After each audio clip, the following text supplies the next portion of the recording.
magluluto tayo ng tanghalian. Tapos yan. Pasahin mo. Hindi naman makabalik. Okay. Magsigang mo. Mag-i-instruct sa atin. Magsigang mo niya. Iba mo na para pag next time alam nyo na.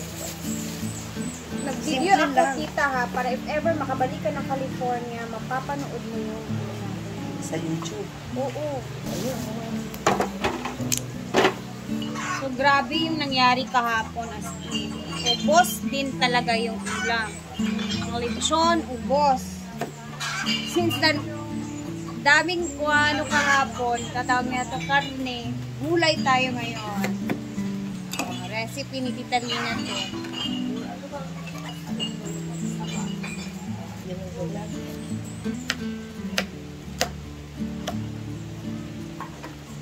Taba-taba. Sa pinakbet. Kami dito tita, usually pag pinakbet, wala tayong nilalagay na karne or ano. Yeah, either ano ba yun? Ano lalagay ko? Shrimps. O yun, yung shrimps. Yun na lang isa. Buwi lang ang bukas. Yun na lang. Dahil nagbalik kag shrimp? Sayang masarap. Kami naman, usually talaga pinakbet. Pag sinabing pinakbet, minsan nilalagay namin ano, pinaparisa na lang namin yung daing. Pero ano, lahat gulay talaga tita, wala kami nilalagay na ano. Parang nilalagay ng bitchin na ay, asaan walang nga pala karne, yung ganun yung ano.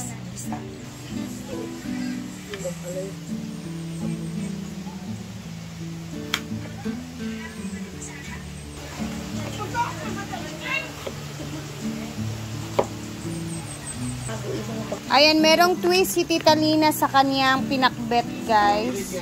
Ito is manok na mga laman na manok, may kamatis, may dahunan or spring onions lang yung nilagay niya. Ito yung ilalagay niya later sa pinakbet. Ay, parang iba yung style ni Tita Lina sa pinakbet niya. Gora! Ilagay. Nagugas ba? Okay lang yan tita kasi tayo lang naman yung kakain yan. Oh, nilalagay niya lahat yung mga gulay. Nagugas, sabi mo nagugas. Anong gulay nga to tita? Alukon. Meron daw kayo. Alukon? Alukon. Sabi mo nagugas. Ayan, nilagay ni tita dito ang bagoong. O dito mo na ilagay. Ayan, yung ginamos. Tapos lalagyan natin yung ginamos ng hot water. Sabihin mo tita kung tama na. Okay. More hot water. Ayan. Okay.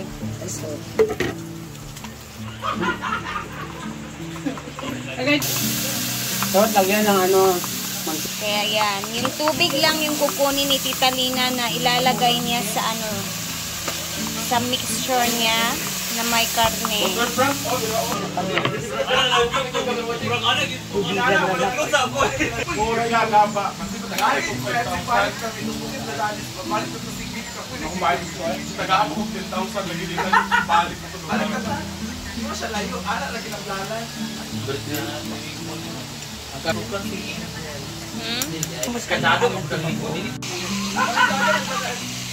So, itong mga gulay is nilagyan ni tita ng pampalasa na siya. Ayan na. Tapos nilalagay na niya yung karne ng manok na may kamatis. Lechon. Sabi mo, lechon na may taba-taba. Tapos yung katas ng bagoong. Diba tita? Tapos, yung kalahati na naman na part, inilalagay na naman niya yung mga gulay. Grabe, iba talaga yung style ni tita. First time ko na ganito na style na pagkaluto ng pinakbet. Ano to, parang... Yeah, para hindi mo na ginaganon na nun. Pag naluto na, wala. Napatay mo na. Hindi mo na siya imimix. Agad-agad na siya. Dire-diretso na. Yan. Matitikman na natin ang lutong pinakbet by Tita Lina. Ay! Tapos tita, hanapin mo yung video na to sa YouTube ko ha. Makikita mo yung itsura mo doon. Matatawa ka na lang. Kaya ka tingnan mo. Akin na, ako na. Tapos, ang mga dahon-dahon naman na nilagay ni tita. Actually, mix. Kulang. Ano? Walang dahon. Ah, okay. Anong dahon yun, tita? Eh, kasama lang. Wala. Alukon. Alukon pala. Sinama ko na. Oo. Boss, ano na, i-on na natin? Sabaw ng bagoong na may karne. Lima mo tatong wine na wala no. Danman. O, asan yung Takip? Wala mong gut tamis no. lagyan ng konting oil? Sige lang, ano lang. Ayan. Ang subak kasi parang palo na. Ipatita more, baba mo pa. Ayan. Tapos nilagyan ni tita ng konting Ano, mantika. And then dinagdagan niya ng pampalasa yan siya. Ayan.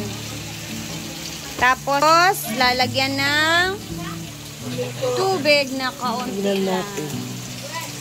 Ayan, more water. Dapat sa baso. Yay. Hindi kunti. Ay, si Tita Lina talaga. Ano lang to, tita? Low heat or high heat na siya? Agad-agad. So, ayan na, binuksan na natin yung stove natin. So, sabi ni tita, baka mapahiya daw siya. Tingnan natin mamaya kung ano yung lasa. Kasi iba yung style niya sa pinakbit. First time ko din yung style. Si Bating is nagluluto ng pritong isda. Partner sa pinakbit.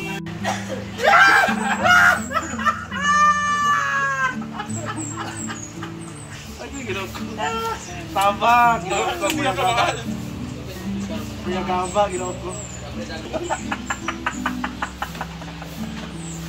Tao? Daan niya.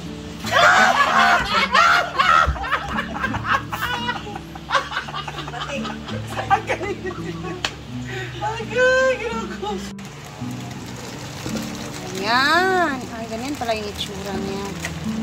O, hindi na daw siya dapat ihalo-halo, sabi ni tita. Kaya pang tuloy mo na. May style din tayo natutunan kay tita. O, di ba? Hindi natin alam yung ganito eh. Tapos nilalagyan ni tita ng sinigang mix para mabalance yung ano niyan. Optional lang siya. Oo. Para yan siya, hindi masyadong maalat, pang neutralize daw, sabi ni tita.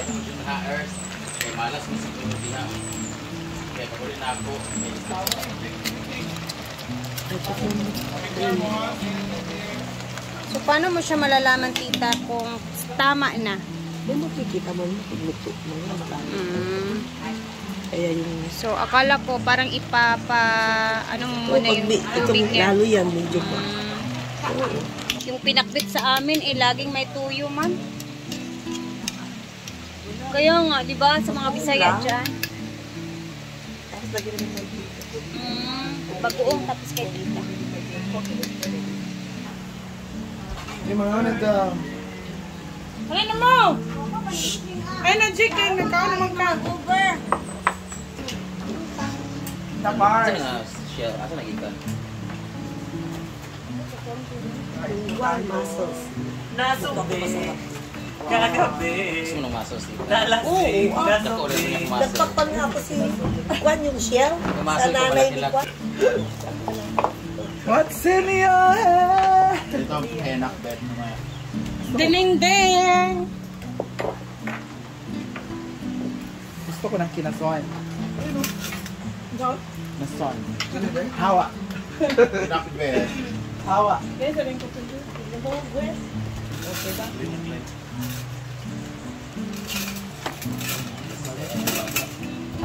Ito yung dininding. Sa kanila. Ano, mag-comment kayo sa ano ni Tita Lina, pinakbit niya. Sila sabi. Pero ganito din yung dinigding, masabaw Yeah, lang. para sa...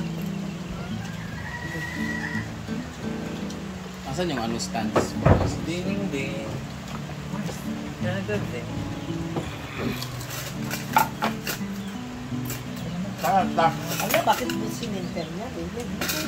Dito na. Oh, isda.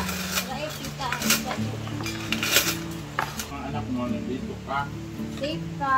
Ay, si mama kumakain na pala. Ganon. Ano eh? Kamay lang daw yung Ang sarap.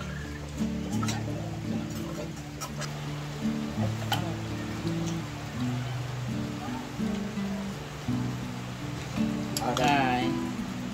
Ulod.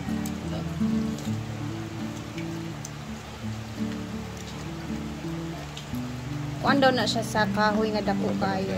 Muna na tunok-tunok. Nakita na Alam parang mo, bebe. kung mataas mo. Ano pangalan nitong kahoy na to? Ay, ano na to? Baliti. Ano? Bulaklak na. Wala dyan may kabalong mautan dahil na. Kangahulog ng pagpang. Ito? Magkano yan sa inyo, tita? Mahal ba yan ganyan? Guys, ano nga to guys? Diba? Ewan ko ka. Bulaklak ng City J. Ilocano. Ang kilo? May alam niya, may Bakit Ilocano. meron eh? Oo.